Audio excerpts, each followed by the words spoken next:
Good evening and welcome to For the People and the second part of our conversation with psychiatrist Dr. Frances Cress-Welsing on white racism.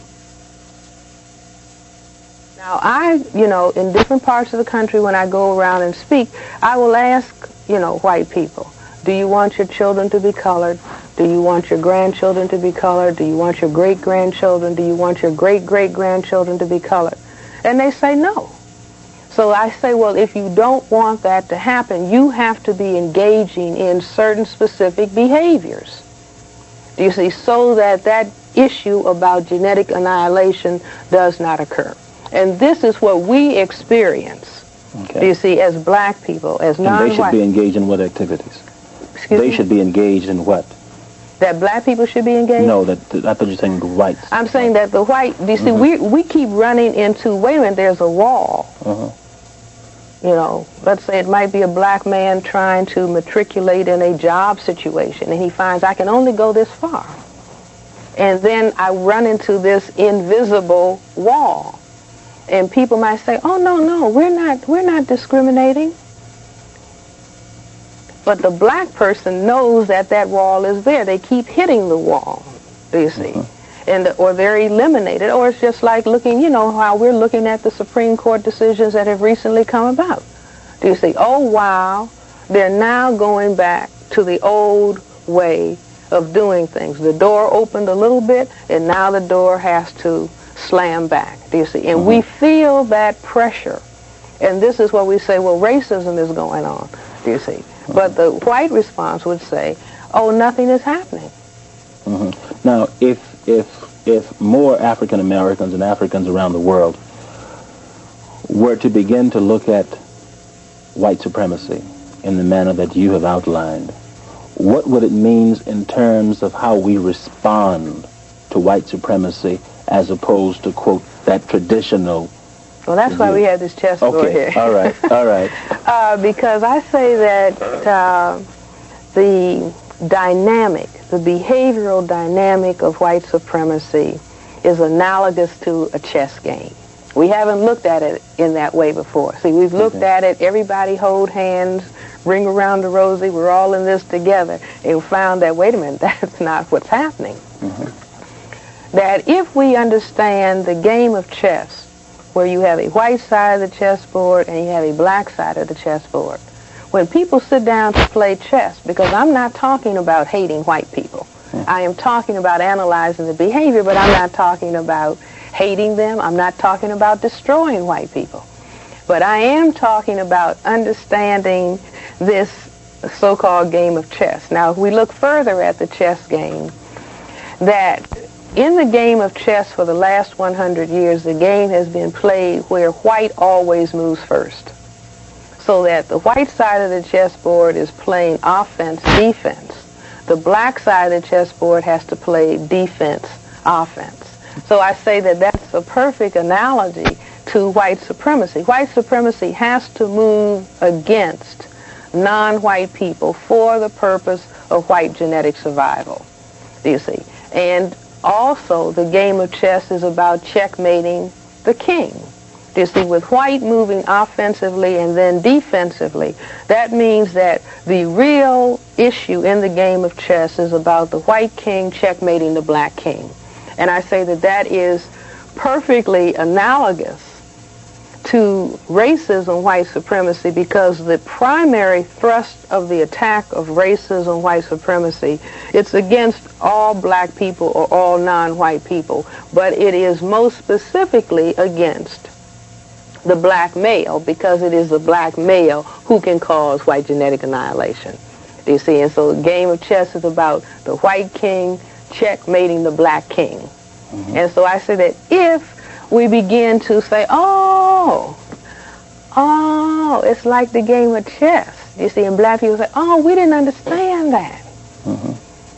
Oh, now we can play, because it's just a matter of tactics and strategy. And I go further, to look at the chessboard as though each of these columns, each of the vertical columns on the chessboard, we really need 9. And if we looked at it, one column represents economics, another economics, education, entertainment. labor, law, politics, religion, sex, and war. And so you have to play on those 9 fronts simultaneously, which is just like playing chess. You don't play on just one column. You have to play and look at all of the columns at the same time.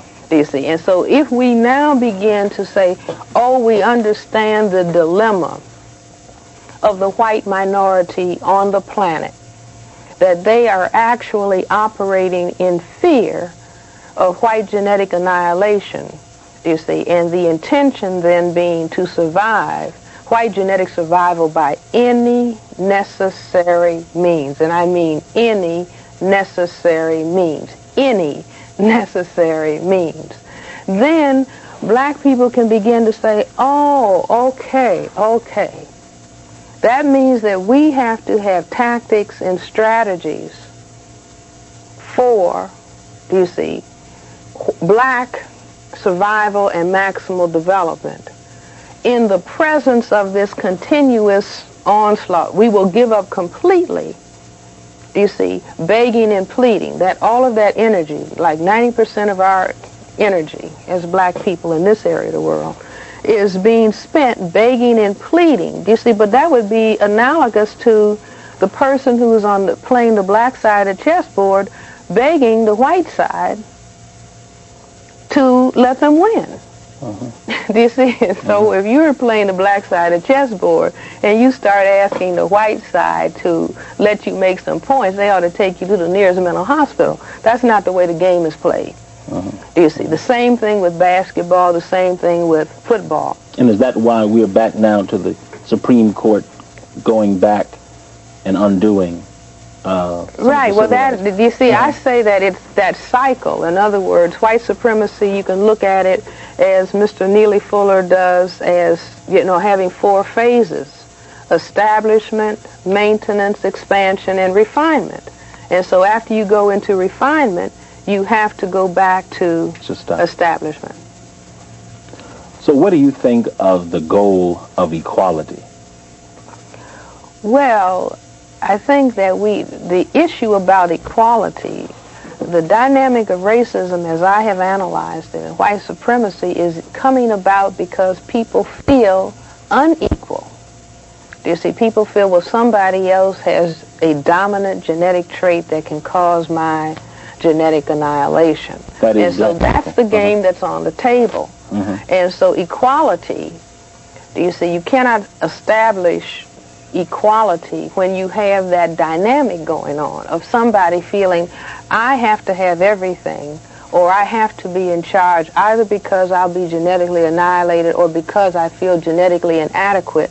I have to try to balance that out by having all of the money, all of the jobs, all of the houses, all of the things that are decent. Do you see? And I can only feel balanced out if I'm looking at the people who I really looked at as genetically dominant to me, if I can reduce them to a state of inferiority, and then I can say, see, I'm superior. Now that's the dilemma. And I have said, when I wrote the paper, The Cress Theory of Color Confrontation, I said the challenge to white behavioral, it's a challenge, or the challenge to white behavioral scientists, to help the white population locally and globally become comfortable with its color and its minority status in the world. How do you do that? Well, first of all, by talking about it. Do you see? But this is a topic that you cannot talk about. I mean, you know, you should take an A and 1,000 gold stars for having, you know, airing this kind of discussion. This is a discussion that you cannot bring out. Do you see? If you are a black person trying to talk about racism, you can lose a job. Oh, she's always talking about racism. Do you see? No, we don't want to talk about racism. We certainly don't want to analyze it, because if we analyze it, then, do you see, one can get rid of white supremacy.